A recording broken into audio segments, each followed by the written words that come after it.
amazing viewers and subscribers, and welcome to a fun, exciting Doctor Who review for today. And of course, I'm reviewing Doctor Who, The Brain Drain, aka from Tim Treloar as the Third Doctor from the Third Doctor Adventures, and this is number 15 in the range. Of course, for the actual Third Doctor Adventures, the classic's number 7, but it's actual number 15. Doctor Who and The Brain Drain, what can I say about it? I enjoy it. It's definitely a good 7-part story. It really captures the greatness feel to season 7, because season 7 is one of my favourite Jon Pertwee seasons.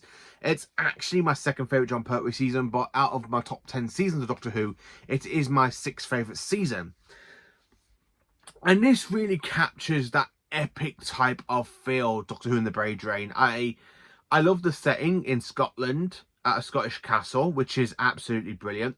So it kind of gives me like echoes to a story from season 8, which is basically The Mind of Evil, because it kind of echoes to The Mind of Evil, but I'm very, very excited to actually sit down and review Doctor Who and The Brain Drain. It is one I personally do enjoy, and this actually came out early this year, believe it or not, in 2025.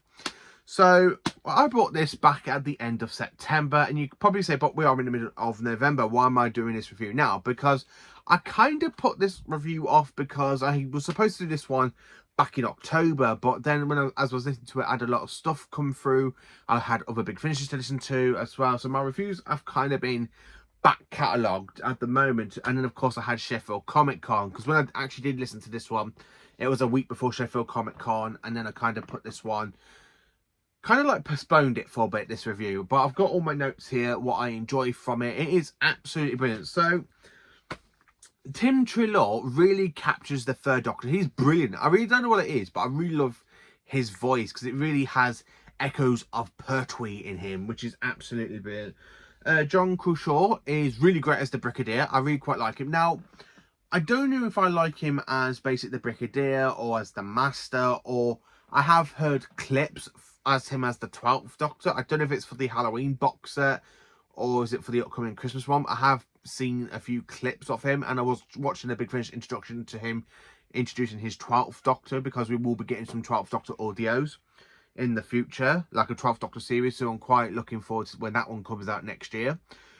But he is as the Brigadier. I really enjoy it. I don't know if I prefer him as Anthony Ainley's Master, as the voice of the Master, or as the Brigadier, because he is just so good in the role as the Brigadier. He is absolutely fantastic. Now, Daisy Ashford, who is basically Caroline John's daughter in real life, she really brings the fantastic essence of her mother into this story. Now, the first time I've listened to a story with Daisy Ashford, and it was actually Doctor Who The Annihilators, which is a multi-Doctor story with Tim Treloar and Michael Troughton, which is the first audio for Michael Troughton. I did review that I think around about August, September time.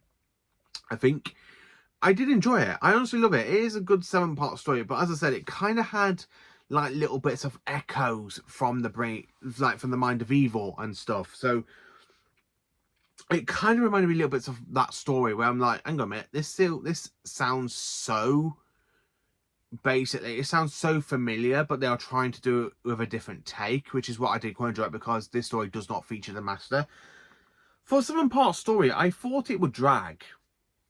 I honestly did thought it would drag, but it didn't, and that's what I liked about it. Now, there is one scene I loved from this audio. It's basically when the Doctor and the Brigadier are kind of talking in like a hotel room or something, and there's just a line in it where I really enjoyed it. It was just absolutely fantastic, because it was so much like Jon Pertwee would have said in season 7. And that's the whole point of Doctor and the Brain Drain. It is a season 7 story, and the fact that literally the Brain Drain is basically the Third Doctor's second adventure since being exiled onto Earth, so technically for the Third Doctor's timeline, if you look through a website, which I will put the link down below, which was given to me by Mark Venables, this is actually the Third Doctor's second story, where on TV-wise is Doctor Who and the Silurians, where this actually takes place before the Silurians. So we kind of don't have Bessie in the story either, because that story introduced us to Bessie, if you remember, from basically the opening of Doctor and the Silurians. So this story really does not feature Bessie.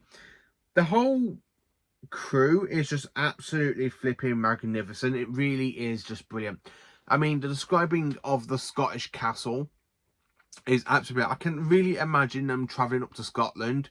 I mean, there's like scenes at Unit HQ in part 1 where I can really imagine that happening just after basically the Doctor, after we just see the Doctor say Smith, Dr. John Smith, at the end of Spare from Space. So it kind of is really great for that way, and I really enjoyed it. Now, the reason I picked up Doctor and the Brain is because I watched Pertwee Smith 11's review on it, and it was like, okay, he really enjoyed it, so I think I would personally enjoy this one as well, because I do like the third Doctor. He is my 5th favourite incarnation of the Doctor, after Peter Capaldi, and of course after Patrick Troughton and Sylvester McCoy, and of course the great Tom Baker.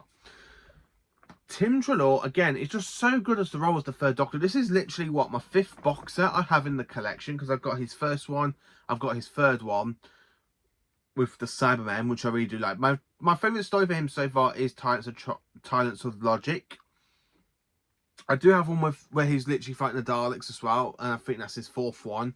And then, of course, I got the Annihilators, and now Doctor in the Brain Drain. So I'm literally enjoying Tim Treloar's performance as the as the third Doctor. There is one I do want to listen to called Vengeance, which only just came out, and that kind of, when I was listening to the trailer for it, it does have season 11 feels to it. So it does feel like it does take place in John Pertwee's final season as the third Doctor.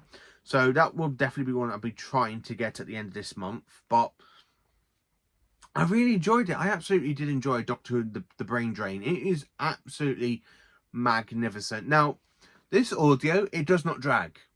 It does not drag. Now, sometimes a 7-part story can drag. I mean, The Ambassador's Death kind of drags for me, which is why I'm not too fond of the story, because I have to watch that like in a group of 3 days, because I watch part 1, part 2, part 3, part 4, and then on the third day I watch part 5, 6 and 7 in one go. So I watch the last 3 parts. Where this one, I can actually sit down and I can literally listen to all 7 parts in one big massive sitting, and I did do that because I've literally got like a little TV here which plays CDs, and I've got headphones, so I do listen to that when I'm literally sitting in bed, and I do put a Big Finish on and I do listen to it, and I really enjoyed it. It is just one I personally did enjoy. As again, great cast. The other cast members are quite good as well. Some of the characters, there is one that I didn't quite like. I mean, I did try to spell his name, which is called Professor McLand, something, I think. Fefe McLang. I'm not 100% certain, but I can't really say more than that, really, because it is a great audio adventure. I did enjoy listening to it. It's one I would love to go back and revisit. I honestly would love to revisit. So, Doctor Who the Brain Drain, it is a 10 out of 10 for me. I really enjoyed it. It is just magnificent, absolutely brilliant. It literally has the Mind of Evil type vibes for me, which is what I love about it. So, yeah, it's definitely 10 out of 10, and it is an A++++++. I mean, I've only had one bad Big Finish audio, which I have reviewed, which is basically for Cold Vengeance, because that one just really annoys the crap out of me. It literally has like the lovey-dovey stuff, but that whole box set of the 10th Doctor Adventures Volume 2, nah. I have got a review coming out on the whole box set at some point. But yeah, Doctor the Brain Drain is definitely brilliant, and I do highly recommend it. So check out my review, and let me know in the comments what do you think of Doctor Who and the Brain Drain. Let me know what you think of it. Please do like, subscribe and share, and don't forget to reverse the polarity of the neutron flow.